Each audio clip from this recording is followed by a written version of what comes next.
जायची, दररोज कीर्तन ऐकायला जायची, पण तिचा नवरा घरातच बसून राहायचा, तिचा नवरा घरातच बसायचा, तो कीर्तनाला जात नव्हता.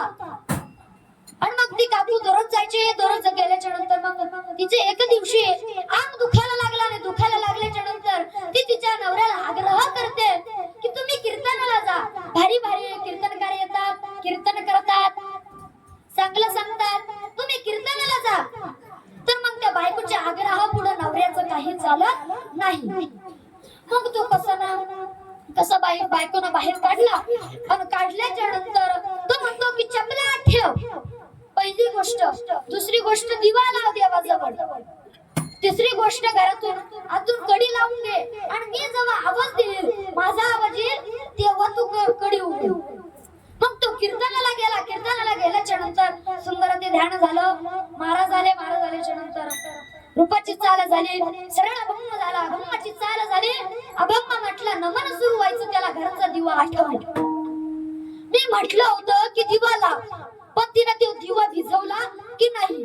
ते उठला तडकन, खालचे बूट घेतल्याने बगलीत मारले, धक्काला कना कना कना कना धक्काला. 2 किलोमीटर चालला, आणि मग गाव आल्याच्या नंतर तो घरी गेल्याच्या नंतर तो असा ठक ठक ठक ठक आवाज करू लागला. मग त्याची बायको म्हणते की कोण आले असेल एवढ्या रात्री.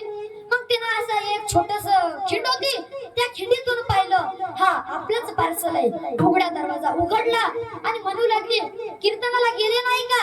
ते म्हणते गेलतो, नमन गिमन झालं, नमन सुरू व्हायचं, मला दिवा आठवला. ती म्हणे मला आत येऊ दे, मग मी सांगतो तुला कसं कसं झालं.